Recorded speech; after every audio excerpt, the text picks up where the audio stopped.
আমার যখন দুনিয়াও শেষ, আখিরাতও শেষ, তোমাদেরকে শান্তিতে থাকতে দেব না। বুঝেন নাই ব্যাপারটা?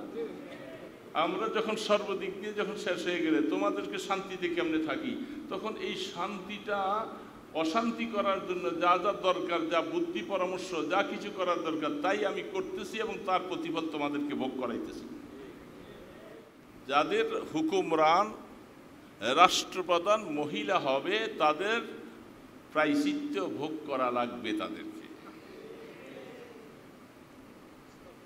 আমার কথা আপনারা বললে আমি আপনাদেরকে দেখাই দিব আল্লাহ রসুলের হাদিস, যে যাদের রাষ্ট্রপ্রধান বিচারক সব কিছু মূলে যারা মহিলা হবে, সেটা কিয়ামতের আলামত, সেখানে অশান্তির যত আছে চরম সব তোমরা দেখবা। আমরা যত বেশি পণ্ডিত হই না কেন আল্লাহ রসুল থেকে বেশি বুঝি না। বারবার বলে গেছেন যে তোমরা মহিলা হুকুমরান তোমরা করো না। আমি যখন এখান থেকে পালাই গেলাম, হ্যাঁ, তো করে শান্তিতে থাকতে দিব না। এই জন্য বুদ্ধিটা যার কাছে যাইয়া দেওয়া দরকার আমি তার কোলে বৈশা বৈশা তোমাদেরকে বুদ্ধি দিচ্ছি, তাকে বুদ্ধি দিচ্ছি, সেই বুদ্ধির ফল আমরা পাইতেছি। হ্যাঁ, এগুলি সম্পূর্ণ সব কিছু শুধু কেল আমাদের পাপের প্রায়শ্চিত্ত। হ্যাঁ, এই সব কিছু গেল এই যেইভাবে মানুষগুলাকে মরে গেল, বাচ্চারা মরে গেল, মা মরে গেল, বাবা চলে গেল, ফ্যামিলি সব চলে গেল, সর্বহারা হয়ে গেল। এই গরু ছাগল বেড়া বকরি মহিষ যত কিছু, এরা সবাই কি আমাদের পাপের প্রায়শ্চিত্ত? এর মধ্যে কারো কারসাজি নাই। কিন্তু যখন আপনার সাথে আমার দূরত্ব যখন বেশি হয়ে গেল, এখন আপনাকে আর আমার আর ভালো লাগে না। এখন যেমনে পারি আপনাকে শেষ করা আমার দরকার।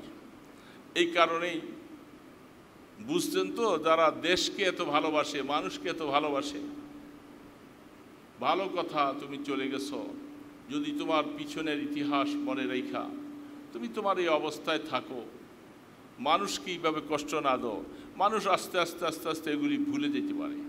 কিন্তু এমন কিছু কাজ করে তুমি যাইতেছ, এখন মানুষ যেন মরে কবরে যাওয়ার পরও যেন এই দুঃখ ভাইসা ওঠে।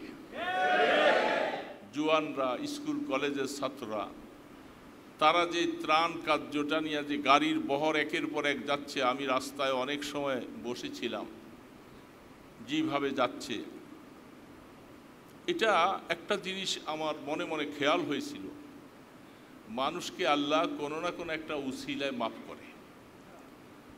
এই যে অনেকগুলি ছেলে এমন আছে হয়তো তারা ঠিকমতো নামাজও পড়ে না, অনেক কিছু এমন কলেজ ভার্সিটি বা মেয়ের আছে ঠিকমতো নামাজও পড়ে নাই, কিন্তু এমন একটা কাজ তারা এখন করতেছে যেটা জনগণের খেদমত করা, মানুষের খেদমতের পাশে যে দাঁড়াইছে, আল্লাহ পাক হয়তো এই উসিলায় তাদেরকে মাফ করে দিবে। একটা কুকুরকে, বুখারী শরীফ হাদিস আসছে, একটা চরিত্রহীন একটা মহিলা, সেই মহিলাটা সে চরিত্রহারা, সে যাচ্ছে মরুভূমি দিয়া, আর একটা কুকুর আল্লাহর একটা সৃষ্টি, একটা প্রাণী, পিপাসায় তার জিহ্বাটা লম্বা করে একটা পানির কুয়া ছিল, পানির কুয়ার চতুর্পাশে কেবল ঘুরতেছে, পানিটা দেখছে কিন্তু পানিটা উঠাইবার মতো ক্ষমতাও নেই, পানিটা কুয়ার অনেক নিচে। একটা চরিত্রহীনা মহিলা, তার দিলের মধ্যে এই ব্যথাটা লাগছে যে একটা কুকুর হলেও কিভাবে তার একটু উপকার করতে পারি।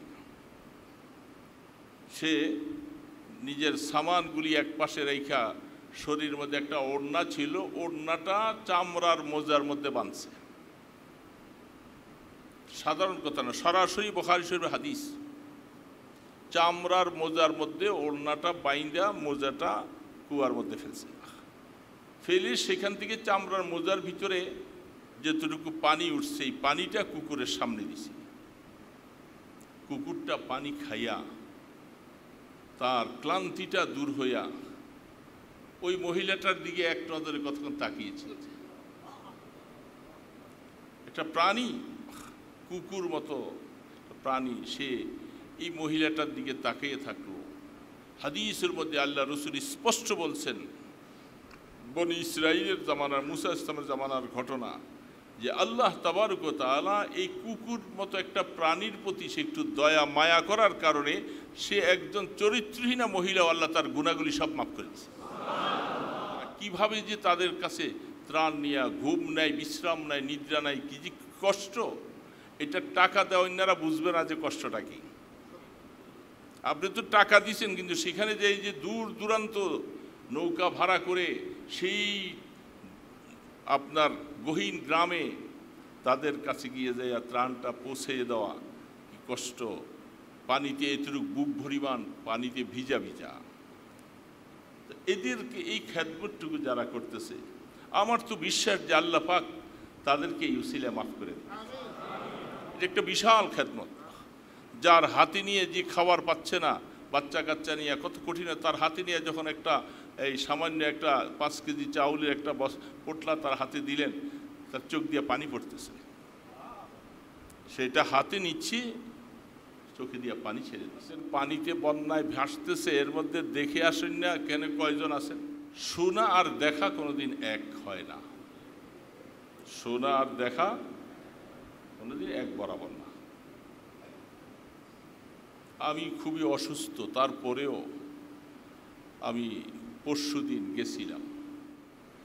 এরা যে কি অবস্থায় আছে, এটা যারা চোখে না দেখছে তাদেরকে ওয়াজ করে বললে কিছুক্ষণ কান সুখ হবে, কিন্তু বাস্তবতা বুঝে আসবে না। এখন এই অবস্থার মধ্যে আমরা যে যা পারছি দাবি দাবা নিয়ে একটা অশান্তি সৃষ্টি করতেছি। এত অশান্তি সৃষ্টি কেন করতেছ? দেশটা মাত্র একটা পটভূমি পাল্টাইছে, তোমাদের কত দাবি কত কিছু। এই জন্য এই সমস্ত দ্বারা দেশকে অশান্তির দিকে নিয়ে যেতে চাও, তবে আল্লাহ সুবহানাহু ওয়া তাআলা শান্তি দিলে, যদি দেশপ্রিয় লোকগুলি যদি আপনারা যদি ভালো হন, ভালো বুদ্ধি পরামর্শ দিয়ে সামনে আগান, ইনশাআল্লাহ আল্লাহ আমাদের উপরে নারাজ হবেন না, আমাদেরকে আল্লাহ গজব দিয়ে হালাক করবেন। এই জন্য সবসময় দোয়া ইস্তিগফারের মধ্যে থাকবো। আসসালামু আলাইকুম ওয়া রাহমাতুল্লাহি ওয়া বারাকাতুহু।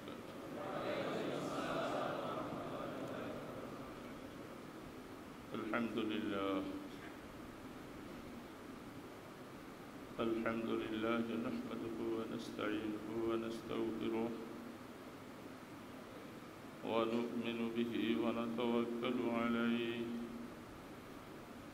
ওয়া না'উযু বিল্লাহি মিন শুরুরি আনফুসিনা ومن سيئات أعمالنا من يهد الله فلا مضل له ومن يضلله فلا هادي له ونشهد أن لا إله إلا الله وحده لا شريك له ونشهد أن سيدنا ومولانا محمدا عبده ورسوله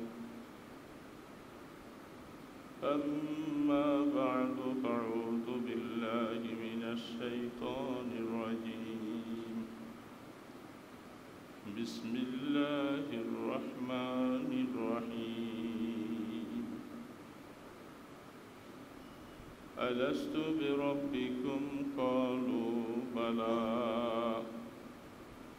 صدق الله المولانا العظيم وصدق رسوله النبي الكريم ونحن على ذلك من الشاهدين والشاكرين والحمد لله رب العالمين اللهم صل على محمد وعلى آله وأصحابه وبارك وسلم اللهم صل على محمد وعلى آله وأصحابه وبارك وسلم اللهم صل على محمد وعلى آله وأصحابه وبارك وسلم সম্মানিত মুসল্লিয়ান কিরাম, আল্লাহ রাব্বুল আলামিন সারা পৃথিবী বানিয়েছেন, পৃথিবীর নিয়ন্ত্রণ তার হাতে রাখছেন। দুনিয়াতে যা কিছু ঘটছে সব কিছু আল্লাহ পাক জানেন, তার দৃষ্টির বাহিরে কিছু নাই। যখন আপনাকে আমাকে আল্লাহ পাক জমিনে পাঠান নাই, আমাদের সকলের আদি পিতা হযরত আদম আলাইহিস সালামকে আল্লাহ পাক বানালেন। আদম আলাইহিস সালামকে বানিয়ে জান্নাতের মধ্যে রাখলেন। তখনও তাঁর ইলমে দুনিয়া নামক এই পৃথিবীটা কেমন হবে, কি হচ্ছে, কোথায় কি পরিস্থিতি, এগুলির ইলম তখন তার ছিল না। বানিয়েছেন, জান্নাতে বসবাস করতেছেন। সেখানে দুঃখ বলতে কোনো জিনিস নাই, শুধু আরাম আর আরামই ছিল। একা একা জীবনটা কাটতেছিলেন।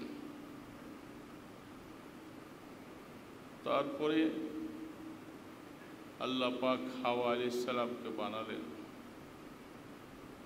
এই দুইজনেই তারা জান্নাতে বসবাস করতেছিলেন দীর্ঘ সময়। আমরা কোরআন শরীফের বিভিন্ন আয়াত তেলাওয়াত করলে দেখি আল্লাহ পাক এই গাছের ফল খেতে নিষেধ করেছেন। শয়তানের ওয়াসওয়াসা আসলো, সেই গাছের ফল উভয় তারা ভক্ষণ করলেন, জমিনে আসতে বাধ্য হল। আসল হাকিকত কোথায়, ব্যাপারটা কোথায়? তারা ফল খেলেন আর জমিনে আইসা পড়লেন। এটা কি তাদের বিশাল বড় কোনো একটা অপরাধ? আল্লাহ পাক তো সব কিছুই তিনি অন্তর্যামী, তিনি পৃথিবী বানাইছেন এবং তিনি আদম সন্তান দিয়ে পৃথিবীটাকে আবাদ করবেন। আদম আলাইহিস সালাম, হাওয়া আলাইহিস সালাম যদি জান্নাতেই থাকেন, তাহলে পৃথিবী আবাদ হবে কেমন করে? এই মানুষ আসবে কোথা থেকে? এখন সারা পৃথিবীতে মানুষ আদম আলাইহিস সালাম থেকে ধারাবাহিক আসলো। এখন আদম আলাইহিস সালাম ফল খাইয়া কি ভুল করলেন? উনি ফল না খেলে তো দুনিয়াতে আসাই হতো না। ব্যাপারটা বোঝার বিষয়। আল্লাহ পাক বলতেছেন, তুমি এই নিষিদ্ধ ফলের কাছে যেও না, এটা খেও না। সেইখানে শয়তানের ওয়াসওয়াসায় ফল খেয়ে ফেললেন সব। কিন্তু ঘটনার সূত্র কেন? সেইখানে একটা শয়তান আদম আলাইহিস সালামের মতো নবীকে এত বড় ধোঁকা দিবেন, এত বড় পাওয়ার শয়তানের। আল্লাহ পাকের হিকমত হলো এই কিছু ঘটবে, এটা ঘটাবেন তিনি, না ঘটালে জমিনে আদম হাওয়া আসবেন কেমন? জমিনে আসতে হবে, তো জমিন আবাদ হতে হবে, এবং জমিনের মধ্যে এই কুঠি কুঠি মানুষ, তারা আল্লাহকে সেজদা করনেওয়ালা হবে এক সম্প্রদায়, আর আল্লাহ পাকের নাফরমানি করনেওয়ালা হবে আরেক সম্প্রদায়। সব কিছুর গোড়াটা তো বোঝার বিষয়। আদম আলাইহিস সালাম তিনি জমিনে আল্লাহ পাঠিয়ে দিলেন। আইসা পড়লেন। আরাফা নামক, এই আরাফার আরেকটা নাম আছে ওয়াদিয়ে নমান, এটা কি বলা হয় আরাফা। তাফসীরের মধ্যে নামটা লিখছেন। আদম আলাইহিসসালাতু ওয়াসসালামকে আল্লাহ পাক বানালেন, বানাবার পরে কিছু কুদরতি কাজ আল্লাহ করতে শুরু করলেন। আদম আলাইহিসসালাতু ওয়াসসালামের পৃষ্ঠদেশে হাত দিয়ে আমরা শুনেছি অনেকবার, যেই রূহগুলি পিঁপড়ার বাসার মতো, যেমন পিপিলিকার বাসার মধ্যে কোটি কোটি পিপিলিকা থাকে, বাসাটা খুব ছোট, অত বড় না। ঠিক আদম আলাইহিসসালাতু ওয়াসসালামের পৃষ্ঠদেশে আল্লাহ পাক হাত দিয়ে মুছে দিলেন। সেখান থেকে যে রূহগুলি মাল জিসিম, শুধু রূহ নয়, পিপিলিকার মতো শরীরও তার মধ্যে ছিল। এখন যেরকম ছোট ছোট পিপিলিকাগুলোর মধ্যে রূহ আছে, তার শরীরও আছে। ওই সময় যারা বের হয়েছিলেন তাদের রূহ ছিল, শরীরও ছিল, এবং ওগুলার সুরত ছিল, রং ছিল সাদা।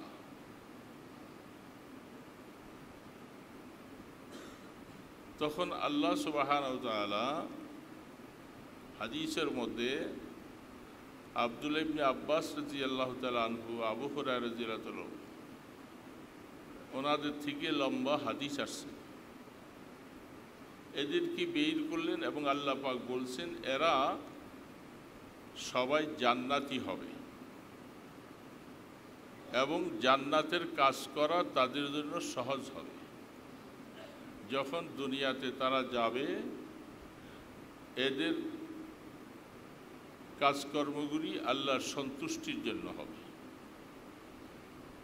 ঠিক বাম অংশ, তাদের বর্ণটা ছিল জর্দা রঙওয়ালা, এবং তাদের সম্পর্কে আল্লাহ পাক বলতেছেন যে এদের সকলকে আমি বানিয়েছি, এরা সব জাহান্নামী হবে, জাহান্নামের কাজ তাদের জন্য সহজ হবে। এই হাদিস, এই কথা যখন রাসূল বয়ান করতেছিলেন, সাহাবীদের মধ্যে দাঁড়িয়ে প্রশ্ন করলেন, ওগো আল্লাহর রাসূল, যাদেরকে জান্নাতের জন্য বানানো হয়েছে আরেক দলকে জাহান্নামের জন্য বানানো হয়েছে, এটা তো আল্লাহ পাক বানিয়ে দিছেন, এখন ইবাদত বন্দিগির কি প্রয়োজন? সব তো নির্ধারণ করা আল্লাহ পাকের থেকে। প্রশ্নটা বুঝছেন?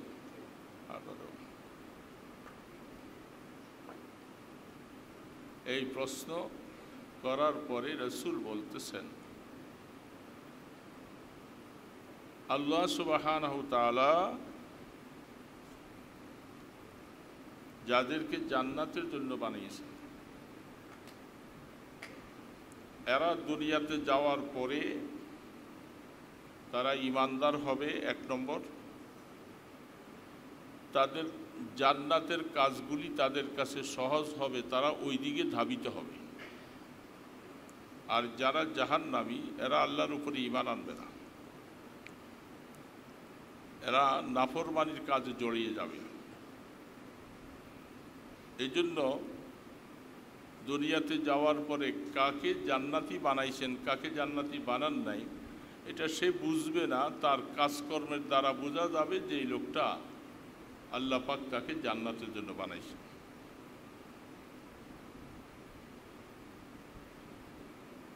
তখন আল্লাহ তাবারক ওয়া তাআলা তিনি এই ক্যাটাগরিতে পৃথিবীটাকে সাজাইছেন।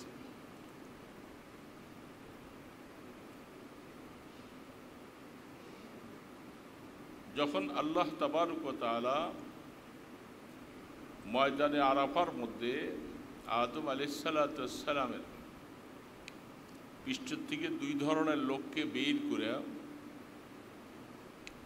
এই আলাস্তু বিরব্বিকুম শব্দটা, এটা অনেক সময় প্রশ্ন আসে, এই প্রশ্নটা কি আল্লাহ পাক জান্নাতে করছিলেন না দুনিয়াতে করছিলেন? সেখানে হাদিসের দ্বারা প্রমাণ হলো এই প্রশ্নটা ওই ময়দানে আরাফাতে দুনিয়ার জীবনে হয়েছে। সেই সময়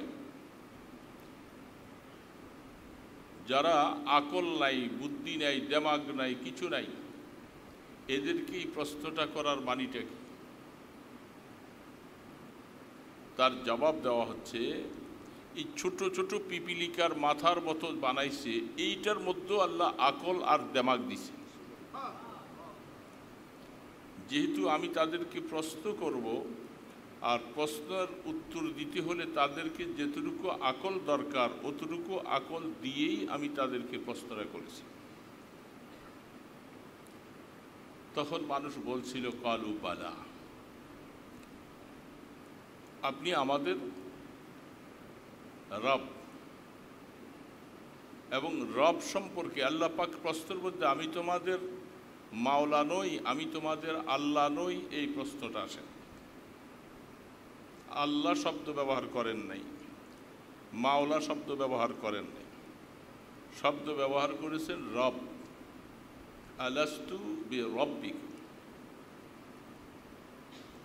বোঝা যাচ্ছে মাওলা এবং আল্লাহর রব এগুলার কিছু ব্যাখ্যা আছে।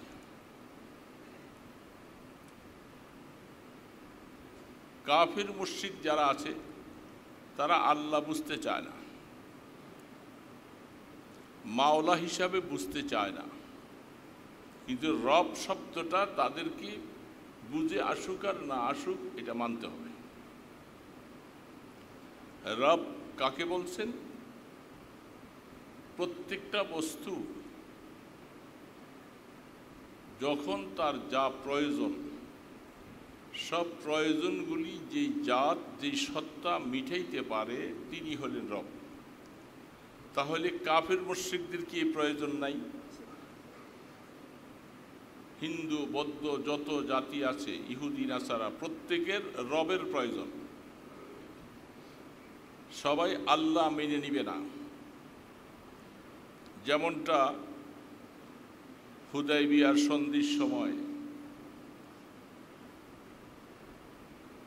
হযরতে আলী রাদিয়াল্লাহু তাআলা আনহু তিনি লিখছিলেন বিসমিল্লাহ।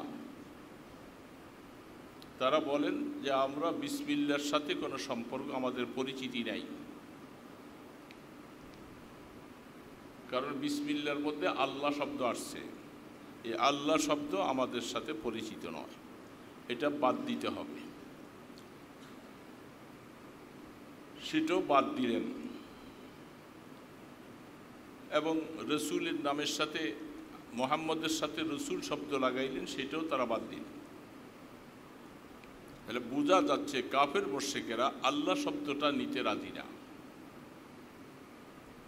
এটা তো আমরা বুঝতেছি, আল্লাহ শব্দ তারা নিতে রাজি না, এটা আল্লাহ পাক ভালো করেই জানেন। রুহের জগতে থাকাকালীনও তখন এই জন্য আল্লাহ শব্দ দিয়ে আল্লাহ প্রশ্ন করেন নাই, আল্লাহ প্রশ্ন করেছেন রব সম্পর্ক দিয়ে। যেহেতু রবের সাথে সকলের সম্পর্ক, কাফের হোক, হিন্দু হোক, বৌদ্ধ হোক, খ্রিস্টান হোক, রব তারা চিনে, কারণ রব ছাড়া তাদের পৃথিবীতে আসার কোনো অবস্থা হতো না। এই জন্য আল্লাহ পাক আলাস্তু বিরব্বিকুম প্রশ্ন করেছেন, আমি কি তোমাদের প্রভু নই? সবাই একসাথে কালু বালা বলছেন, হ্যাঁ আপনি আমাদের রব। তার মানে তাহলে কাফির মুশরিকরাও আল্লাহকে রব স্বীকার করেছে। তো রব স্বীকার করতে অসুবিধা নাই, কারণ রবের সাথে কাফির মুশরিকদের তাদের জীবনে বেঁচে থাকার জন্য যা যা প্রয়োজন সব কিছু মিটাবার জন্য রব দরকার। এই জন্য তারা বলছেন আপনি আমাদের রব। আল্লাহ হিসাবে তারা তাকে স্বীকার করেন, মাওলা হিসাবে স্বীকার করে নাই, রব হিসাবে স্বীকার করেছে। রব মানে তাদের যাবতীয় প্রয়োজন আপনার থেকে আমাদের মিটানো। তো আল্লাহ সুবহানাহু ওয়া তাআলা সমস্ত মানুষ থেকে অঙ্গীকার নিলেন, সেই অঙ্গীকার নিয়ে মানুষগুলাকে পৃথিবীতে আস্তে আস্তে করে পাঠাইতেছেন। এই প্রশ্নটার মধ্যে বিল ওয়াস্তা আর বেলা ওয়াস্তা, একটা হলো মাধ্যম আছে, আরেকখানে মাধ্যম নাই। আদম আলাইহিস সালাম এবং তার থেকে সরাসরি যারা পৃথিবীতে আসতেছে সেই লোকগুলাকে আল্লাহ পাক আদম আলাইহিস সালামকে সামনে রেখে প্রশ্ন করেছেন। আর কিয়ামত পর্যন্ত আনেওয়ালা আমার বাবা, তার বাবা, তার বাবা, তার বাবা, এইভাবে সিস্টেম অনুযায়ী যারা পৃথিবীতে আসছি এদেরকে যুররিয়াত বলা হয়। এদের কাছেও আল্লাহ পাক অঙ্গীকারটা নিয়েছেন, যদিও অঙ্গীকারটা আদম আলাইহিস সালামের সন্তানদেরকে প্রশ্ন করেছেন। আল্লাহ পাক আয়াতের মধ্যে বলতেছেন, আমি আদম সন্তানদের থেকেও অঙ্গীকার নিয়েছি। আমরা যে অঙ্গীকার করে আসছি এটা আমাদের মনে নাই, আমাদের সন্তানদের মনে নাই, এই ধারাবাহিকতা চলতে থাকবে। এখন এই অঙ্গীকারের পিছনে যাইয়া সামনে যাইয়া কয়েকটা কথা আল্লাহ পাক বলছেন, এটার সাথে সূত্র রেখে আমি কথাটা বলতে চাই। আদম আলাইহিস সালাম চলে আসলেন, তারপরে ধারাবাহিক নবীরা আসলেন। মুসা আলা নবীনা আলাইহিস সালাম তার কথাটা আয়াতের সামনে দুইটা তিনটা আয়াত পরেই আল্লাহ পাক বয়ান করলেন। যে বনি ইসরাইল আর কিপ্তি দুইটা সম্প্রদায়, মুসা আলাইহিস সালাম হকের উপরে তিনি নবী, কিপ্তিদের লালন পালন, তাদের জিম্মাদারের ভরণ পোষণের সব কিছু জিম্মাদারি ছিল ফেরাউনের হাতে। আর মুসা আলাইহিস সালাম তার অধীনস্থ ছিলেন বনি ইসরাইলরা। বনি মানি সন্তান, ইসরাইল ইসরাইলের সন্তান। ইসরাইলের সন্তান মানে ইসরা অর্থ আবদুল্লাহ, আল্লাহ মানি জঙ্গল। হযরতে ইয়াকুব আলাইহিস সালামের সন্তানগুলাকে বনি ইসরাইল বলা হয়। তো তাদের ভরণ পোষণ, লালন পালন সব কিছু দেখভাল করতেছেন মুসা আলাইহিস সালাম। তাদের মধ্য থেকে সকলেই যখন ফেরাউনকে নীল নদীতে ডুবাবার পরে তিনি মিশরে যখন পুনরায় ফিরে আসলেন, মিশরে আসার পরে সব মানুষ তো এত বড় আযাব গজব দেখার পরে সমস্ত মানুষ একেবারে ফেরেশতার মতো হয়ে যাওয়া দরকার ছিল। কিন্তু মানুষগুলি কিছুদিন যেতে না যেতে তারা আবার তাদের আসল কথা সব ভুলে গিয়ে মুসা আলাইহিস সালামের সাথে যুদ্ধ সংগঠিত করার মতো অবস্থায় তারা পৌঁছে গেছে। মুসা আলাইহিস সালাম তার সংখ্যা তারা দেখতে পাইল। মুসা আলাইহিস সালাম তিনি ঈমানের বলে বলিয়ান তার সৈন্যগুলি সব কিছুকে সমুদ্র পার করে ওই পারে চলে গেছেন এবং তার মুজিজাগুলি অনেক বাস্তব। এতগুলি দেখার পরেও তারা নিজেরা মুসা আলাইহিস সালামের সাথে লড়াই এবং জেহাদে লিপ্ত হওয়ার মতো পরিবেশ তৈরি করল। সেইখানে যেই কাউমগুলি মুসা আলাইহিস সালামের সাথে লাগবার জন্য প্রস্তুতি নিল, তারা যখন দেখছে যে মুসার সাথে আর পারা যাবে না, কি করা যায়? মুসা আলাইহিস সালামের বনি ইসরাইলের মধ্যে আল্লাহকে খুবভাবে রাজি করনেওয়ালা নবী নন, কিন্তু নবীর মতো আমল করে করে একজন ব্যক্তি খুব নৈকট্য লাভ করেছে আল্লাহ পাক, যাকে মুস্তাজাবুদ দাওয়াত বলা হয়। যখনই আল্লাহ পাকের কাছে যা কিছু বলা হয় সব কিছু আল্লাহর সাথে সাথে কবুল করেন। সকলে মিলে তারা চিন্তা করছে ওই লোকটাকে আমি আমাদের পক্ষে আনার জন্য আমরা চেষ্টা করব এবং তার দ্বারা মূসা আলাইহিস সালামের বিরুদ্ধে আমরা কাজ করাবো। এই লোকটা মূসা ইসলামের লোক, মুস্তাজাবুদ দাওয়াত, ভালো আমল করনেওয়ালা। এই লোকটাকে মূসা ইসলামের বিরুদ্ধে লেলাই দেওয়ার জন্য তারা সকলেই বড় বড় নেতারা তার শরণাপন্ন।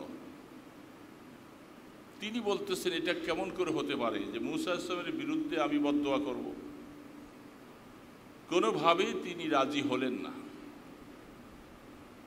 সর্বশেষ তারা চিন্তা করেছে এই লোকটাকে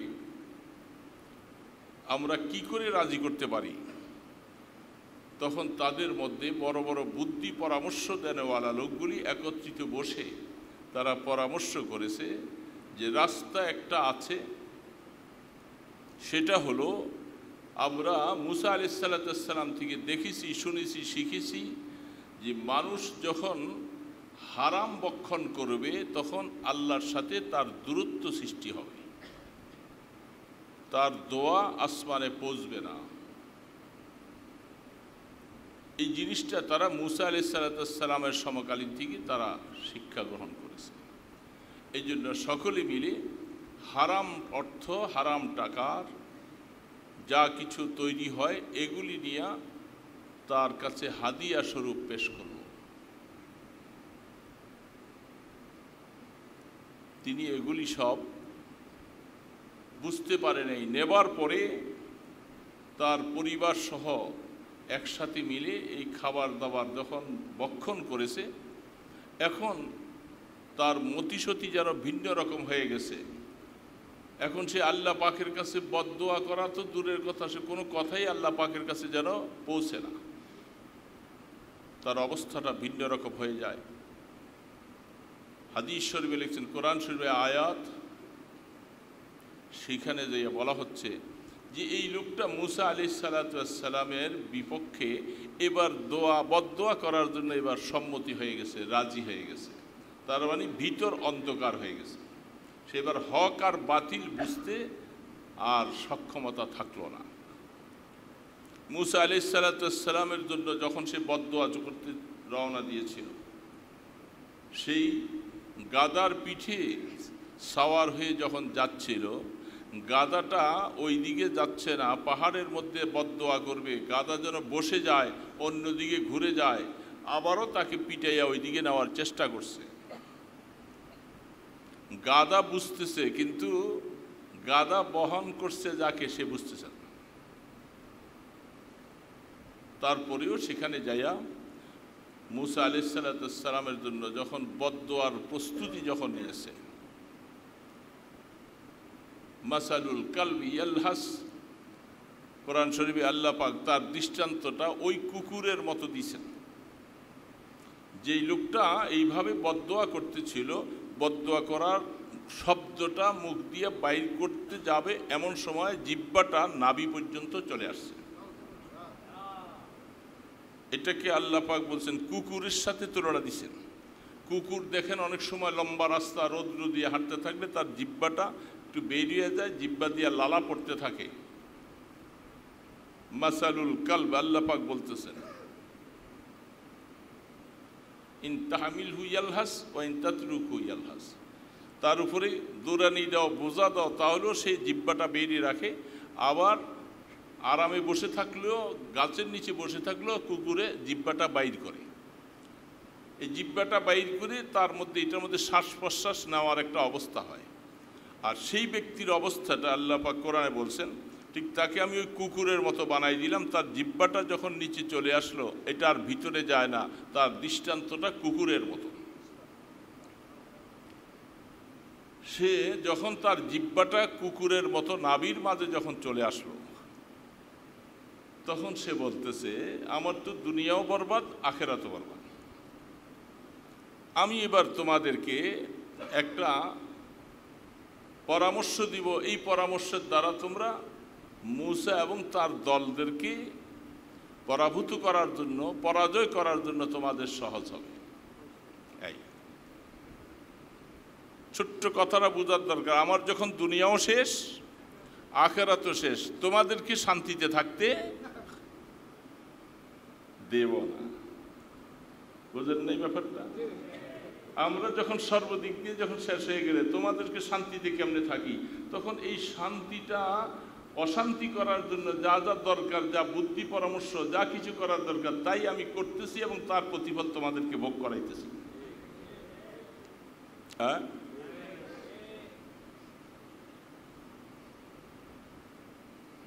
সে তখন বলতেছিল যে আমি তো কথা ভালো করে এখন বলতে পারি না, আমার জিহ্বাটা নিচে। তো তোমরা আমার এই কথাটা শোনো, কি তোমাদের মধ্যে সুন্দরী মহিলাগুলাকে সাজাই গুজাইয়া বনে ইসরাইলের সৈন্যদের মাঝে ছেড়ে দিবা।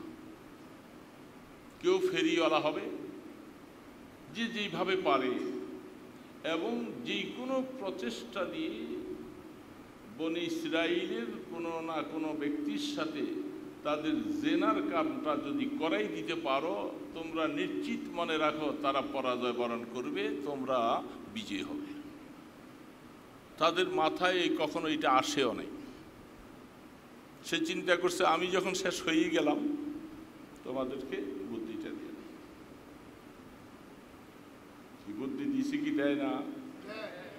আমি যখন এখান থেকে পালাই গেলাম, হ্যাঁ, তো করে শান্তিতে থাকতে দিব না। এই জন্য বুদ্ধিটা যার কাছে যাইয়া দেওয়া দরকার, আমি তার কোলে বৈশা বৈশা তোমাদেরকে বুদ্ধি দিচ্ছি। তাকে বুদ্ধি দিচ্ছি, সেই বুদ্ধির ফল আমরা পাইতেছি। হ্যাঁ,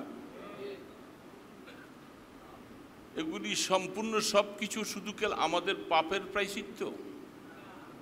হ্যাঁ, এই সব কিছু গেল এই যেইভাবে মানুষগুলাকে মরে গেল, বাচ্চারা মরে গেল, মা মরে গেল, বাবা চলে গেল, ফ্যামিলি সব চলে গেল, সর্বহারা হয়ে গেল।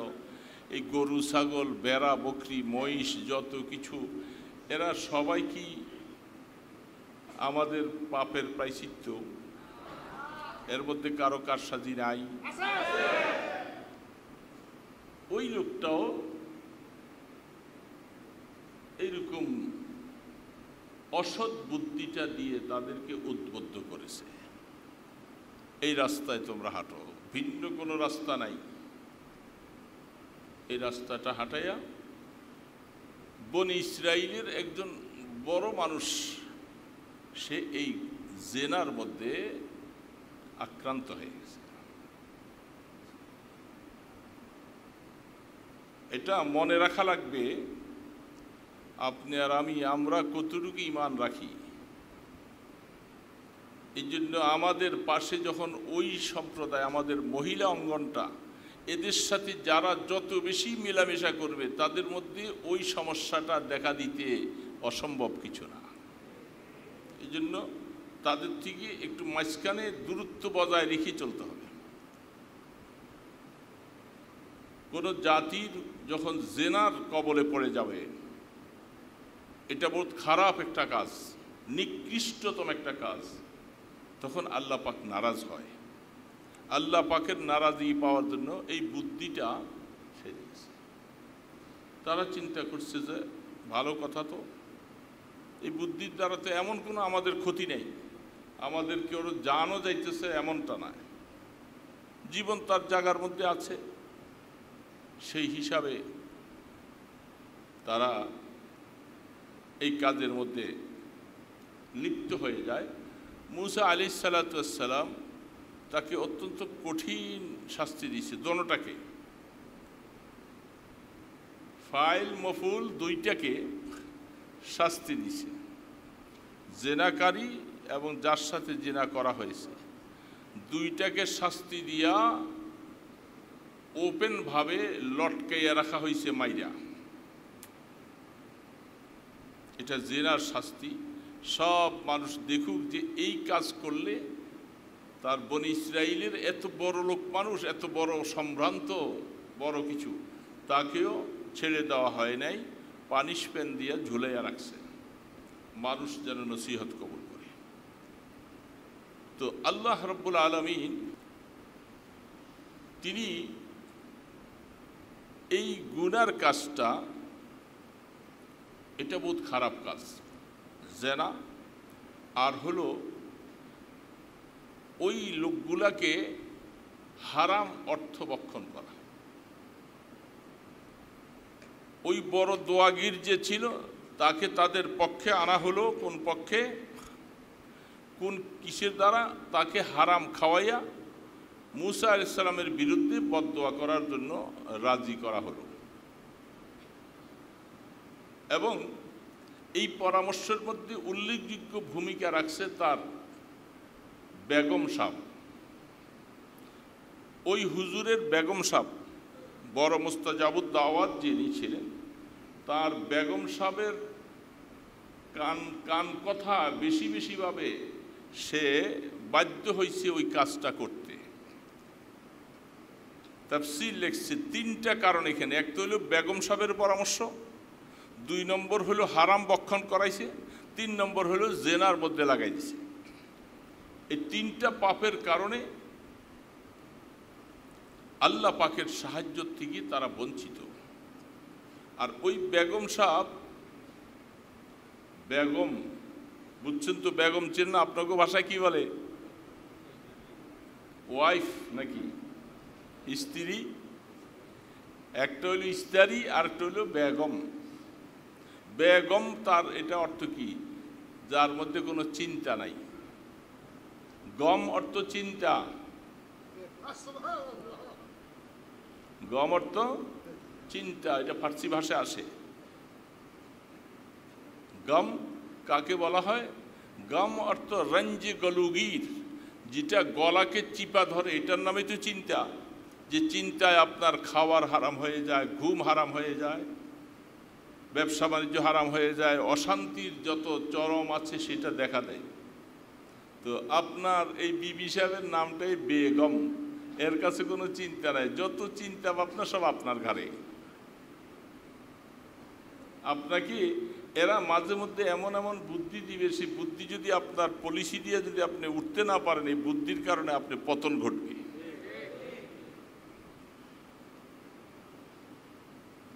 এখন হাদিসের মধ্যে স্পষ্ট আসছেন কিয়ামতের যত নিদর্শন আছে, সমস্ত নিদর্শনগুলোর মধ্যে একটা নিদর্শন হলো যাদের হুকুমরান, রাষ্ট্রপ্রধান মহিলা হবে, তাদের প্রায়শ্চিত্ত ভোগ করা লাগবে তাদেরকে। আমার কথা আপনারা বললে আমি আপনাদেরকে দেখাই দিব আল্লাহ রসুলের হাদিস, যে যাদের রাষ্ট্রপ্রধান, বিচারক, সব কিছু মূলে যারা মহিলা হবে, সেটা কিয়ামতের আলামত। সেখানে অশান্তির যত আছে চরম সব তোমরা দেখবা। তো এখন বলবেন যে হুজুর আমরা তো আসলে চাইছিলাম না, জোর করে নিয়ে গেছে সব, আমরা তো আর ভোট দেওয়া লাগে নাই, বিনা ভোটে ওনারা ক্ষমতা নিয়ে গেছেন। আমরা না চাইলেও মান না মান মাইতারা মেহমান, তুমি মানো আর না মানো, আজকে তোমার বাড়িতে আমি মেহমান হয়েই যাব। এখন আপনি বুঝেন আর না বুঝেন, আমি তো রাষ্ট্রপ্রধান হয়েই যাব, জোর করে হয়ে গেছে সব কিছু।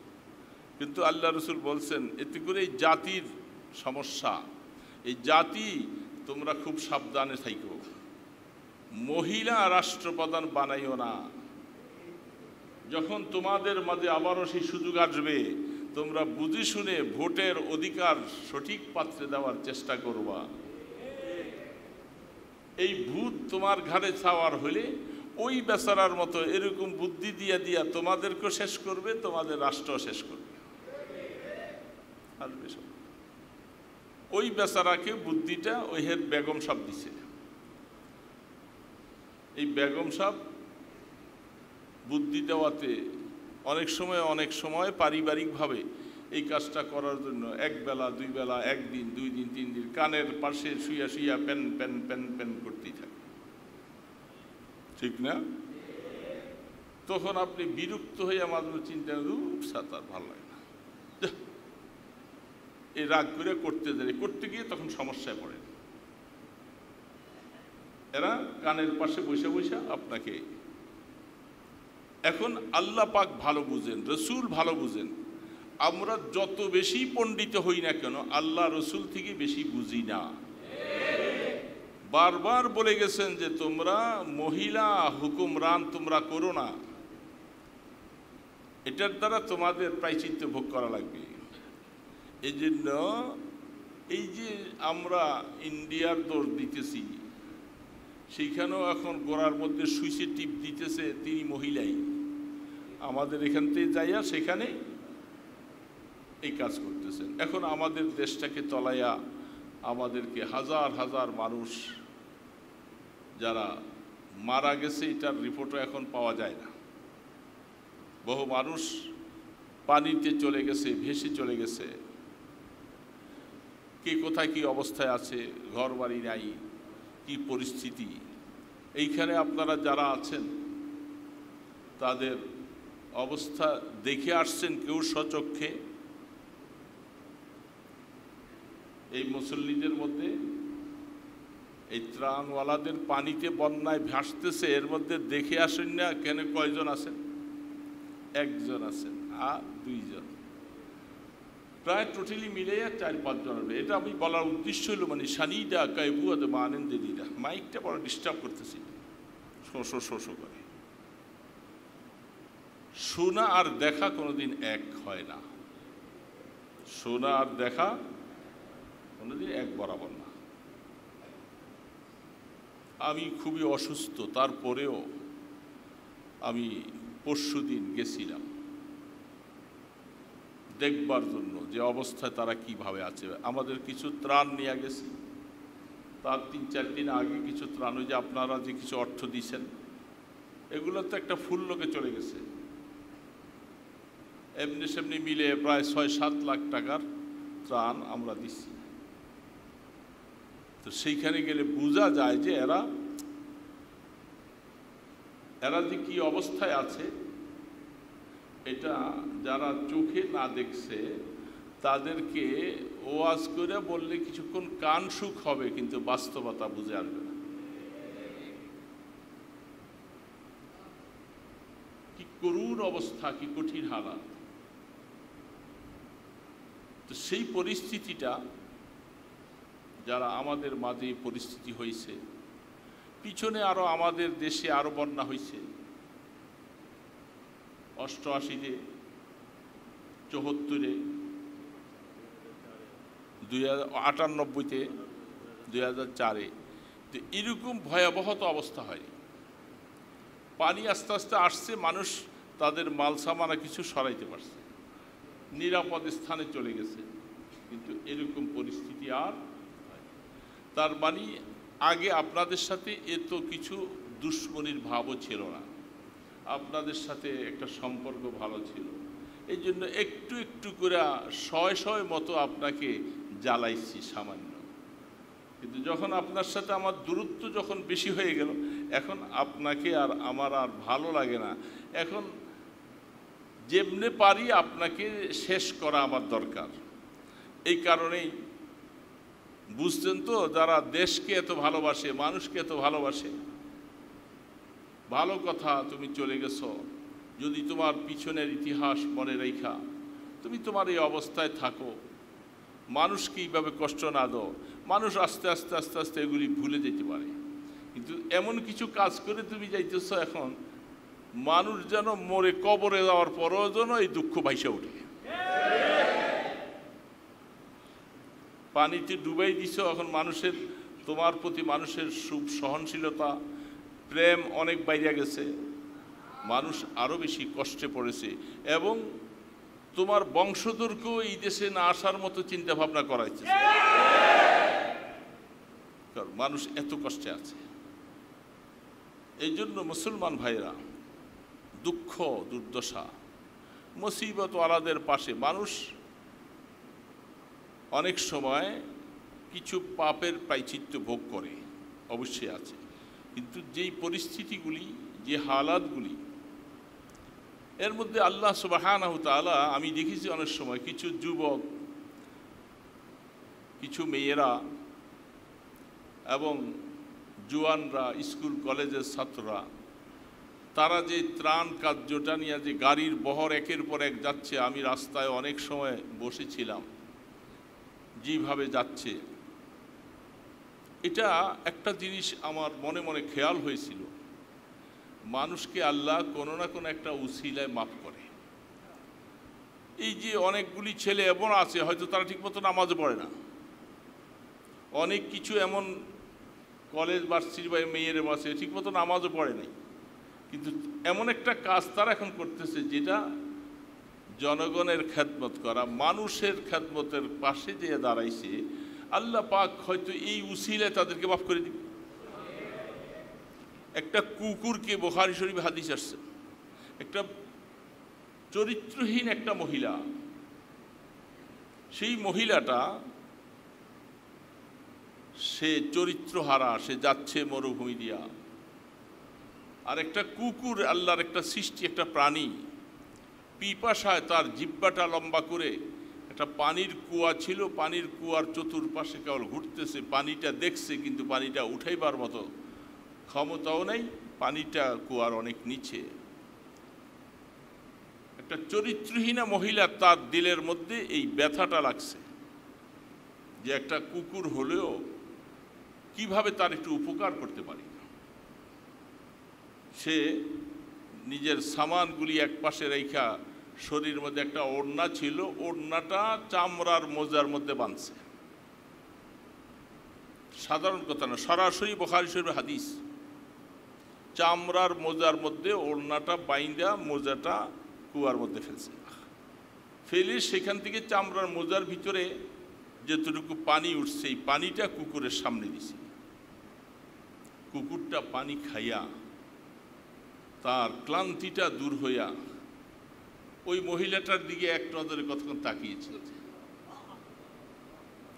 একটা প্রাণী, কুকুর মতো প্রাণী, সে এই মহিলাটার দিকে তাকিয়ে থাকলো। হাদিসের মধ্যে আল্লাহ রসুল স্পষ্ট বলছেন, বনি ইসরাইলের জামানার, মুসা ইসলামের জামানার ঘটনা, যে আল্লাহ তাবারক ওয়া তাআলা এই কুকুর মতো একটা প্রাণীর প্রতি সে একটু দয়া মায়া করার কারণে সে একজন চরিত্রহীনা মহিলা, আল্লাহ তার গুনাহগুলি সব মাফ করে দিয়েছে। তাহলে এই যুবকগুলি, স্কুল কলেজের মেয়েরা বিভিন্ন অবস্থায়, আমরা যারা যেভাবে পারছি, যারা কিভাবে যে তাদের কাছে ত্রাণ নিয়ে ঘুম নেয়, বিশ্রাম নেয়, নিদ্রা নেয়, কি যে কষ্ট, এটা টাকা দেওয়া অন্যরা বুঝবে না যে কষ্টটা কি। আপনি তো টাকা দিচ্ছেন, কিন্তু সেখানে যে এই যে দূর দূরান্ত নৌকা ভাড়া করে সেই আপনার গহীন গ্রামে তাদের কাছে গিয়ে যায় ত্রাণটা পৌঁছে দেওয়া, কি কষ্ট। পানিতে এতটুকু বুক ভরিমাণ পানিতে ভিজা ভিজা, এদেরকে এই খেদমতটুকু যারা করতেছে, আমার তো বিশ্বাস যে আল্লাহ পাক তাদেরকে এই উসিলা মাফ করে দেবে। এটা একটা বিশাল খেদমত। যার হাতে নিয়ে যে খাবার পাচ্ছে না, বাচ্চা কাচ্চা নিয়ে কত কঠিন, তার হাতে নিয়ে যখন একটা এই সামান্য একটা 5 কেজি চাউলের একটা পোটলা তার হাতে দিলেন, তার চোখ দিয়ে পানি পড়তেছে, সেটা হাতে নিচ্ছি, চোখে দিয়ে পানি ছেড়ে দিচ্ছে যে আজকে আপনারা আমাদেরকে ত্রাণ দিচ্ছেন। তারপরেও তারা আল্লাহর উপরে নারাজ নাই, আল্লাহ যে হালাতে রাখছেন এই উপরও শুকর আদায় করতেছেন যে আল্লাহ তুমি আমাদেরকেও মাফ করে দাও, যারা আমাদের এই খেদমত করতে আসছে তাদেরকেও মাফ করে দাও। এই জন্য এই খেদমত যারা করতেছে এটা বুঝার মতো, দেখার মতো। আমাদের দেশে পিছনে বহু বন্যা হয়েছে, এইভাবে ত্রাণ নিয়ে মানুষ তাদের পাশে যেভাবে করে যে অবস্থাটা দেখাইছে, এটা বিরল ঘটনা। তো আল্লাহ সুবহানাহু ওয়া তাআলা মনে রাখতে হবে, ওই যে লোকটা সর্বশেষ ফিনিশিং দিয়া দেই, আমি তো মরলাম, দুনিয়াও শেষ, আখিরাতও শেষ, তোদেরকে শান্তিতে থাকতে দিব না। এই জন্য বুদ্ধি দিয়া জেনার কাজ করাইছে, পরিণতি ভয়াবহ। মুসা আলাইহিস সালাম সতর্ক অ্যালার্ট নবী হওয়ার কারণে পুরা কন্ট্রোলিং পাওয়ারটা তার হাতে রেখে এর বিচারটা সাথে সাথে করে যখন ঝুলাইয়া দিছে, তখন আল্লাহ পাকের যেটা গোস্বা ছিল এটা আল্লাহ পাক ভুলে গেছেন।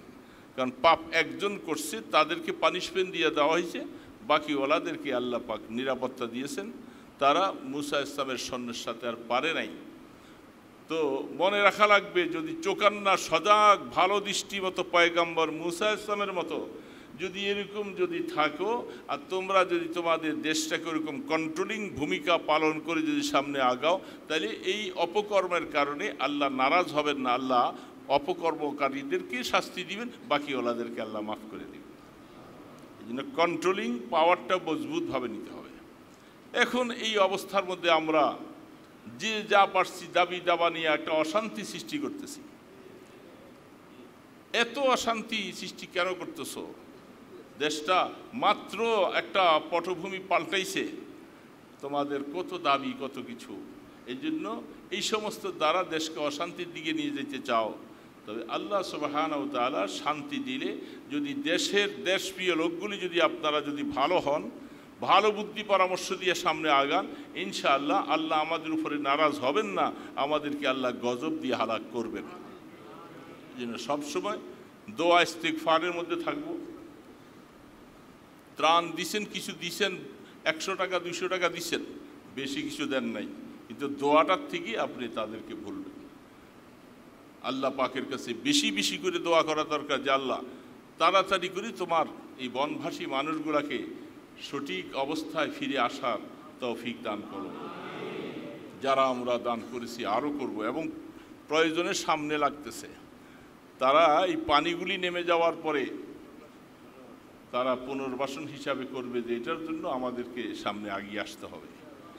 এই অবস্থায় আমরা সবসময় খেয়াল রাখবো আর খুব সজাগ দৃষ্টি রাখবো, যেহেতু আমাদের পিছনে দ্রুবী সন্ধিকরণেওয়ালা, আমাদেরকে অশান্তি দেনেওয়ালা তারা আছে, তারা অশান্তি দেওয়ার চেষ্টা। আমরা যদি আল্লাহর সাথে সম্পর্ক গভীর করে ফেলতে পারি, তারা অশান্তি করে আমাদের ক্ষতি করতে পারবে না। এই জন্য সকলেই চেষ্টা রাখি, দোয়াও করতে থাকি। হ্যাঁ, এটা না, এখন আপাতত আমরা আবার যে অবস্থা পানিগুলি কমে যাওয়ার পরে পুনর্বাসনের জন্য আমরা প্রস্তুত থাকি। কেউ ঘর করে দিতে হবে, এই বিভিন্ন অবস্থাগুলি আমরা তৈরি থাকি। আল্লাহ পাক আমাদেরকে যেন সবসময় এই অসহায় মানুষের পাশে নিজেদের দানের হাত, নিজের শ্রম, নিজের মেহনতকে কাজে লাগাবার তৌফিক দান।